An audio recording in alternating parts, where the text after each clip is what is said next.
Let's talk about Mount Everest. What it used to be an ultimate frontier for explorers, well, now human waste left by climbers on the Mount Everest has become such a problem that it's causing pollution and spreading disease in the world's highest peak. So how much waste are we talking about? As much as 26,500 pounds of human excrement each year. Most of it is bagged and carried by native Sherpas to earthen pills near a frozen lake bed and village. Climbers spend weeks in the base camps getting used to the altitude and getting used to the temperatures, and they do this between two base camps, one at 17,000 feet of altitude, and then the other three that are in the way to the top, that is almost at 30,000 feet of altitude. The chief of Nepal Mountaineering Association, Ang Shering, told reporters that the more than 700 climbers and guides who spend nearly 2 months every year in the season are leaving ridiculous amount of waste, feces, and urine, and the issue has not been addressed. And I quote, "Climbers usually dig holes in the snow for their toilet use and leave human waste there, and the waste has been piling up for years around the 4 camps." Nepal's government has not come up with a plan yet to fight this situation and tackle the issue of human waste, Nick. There is some measures that they've been taking. Starting this season, officials stationed at the base camp will strictly monitor the garbage disposal in the mountain, and they impose new rules this year that require each climber to bring back 18 pounds of trash from their trek, which is it's a positive advance. Let's put a pin on it, and I want to ask you a question. Why humans always go and destroy the natural beauties that we have in this planet? Good question, Jose. That's hard to answer, of course, but it's inevitable when you're climbing up these. Okay, let's not make it seem like the entire mountain now is filled with feces and trash. But it's focused. Well, it's focused where the humans are going, right? Because they can't go anywhere they want. There's three main routes. There's 3 main routes depending on what country you start your ascent. So of course it's going to build up in those places, and I mean it's hard to avoid. I mean, people should take more responsibility. Why are they making rules like you need to bring back this many pounds of trash? Why don't you just bring back everything that you used and threw?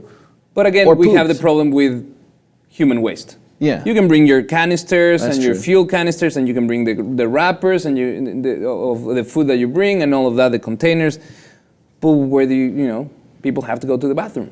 Yeah, and I'm experienced climbers, people that have been going every season for years, they've said that they won't even boil snow anymore to get water of how dirty the surrounding areas from these routes are, which is pretty sad.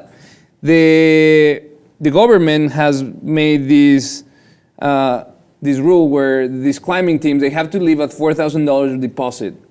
If they don't bring the trash back, they don't get their deposit back. So maybe that will deter some of this. But again, we are not dealing with the human waste. Last season, it was canceled because of the overuse. There was a big avalanches that killed 16 local guides. That's another issue in itself. The risk that the Sherpas face every day to make the route safe for this almost unsustainable amount of climbers that go every year. Before it was a feat. You had to be an explorer. You had to be. The first 2 guys that climbed Mount Everest in the 50s, combining the 2, they lost 19 toes and fingers. Oh my God. Now, it is still very dangerous, but the most dangerous part of the ascent is made by Sherpas, that they will, they'll log the lines and clear the snow in the paths, and the tourists will go and walk by.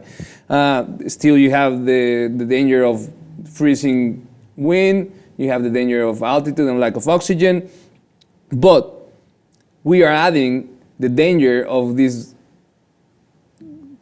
conditions that are very diseases. Diseases. There's all these E. coli bacteria that could easily get into the water of the people that is there, create infections that will then come down the mountain with them. So I think it's something that as a society, as the world that we see this place as a magical place, as a frontier of exploring and what humans are capable to do, we're showing that yes, we're capable to go to the highest peak, but we're also capable of tainting it with our human waste. Yeah, it's sad. And I think, unfortunately, in a lot of ways, it's, for now at least, the system that we're using now, it's almost inevitable. I'm trying to sit here and think of a way that you're not going to leave human waste behind, but it's like, it's what impossible. What are you going to do? To that, the international community of mountaineering have come up with 6 different ways that they can actually repair the experience of Mount Everest.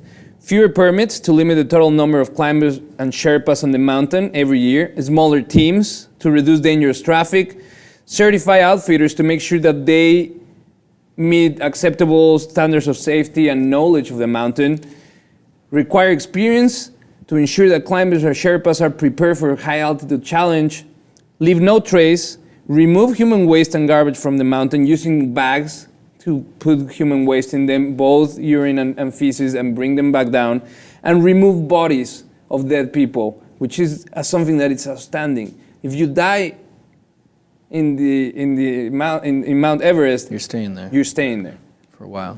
Unless your team decides to bring you back with them, that most of the time it don't happen. If you go climb, you'll see some bodies on the way.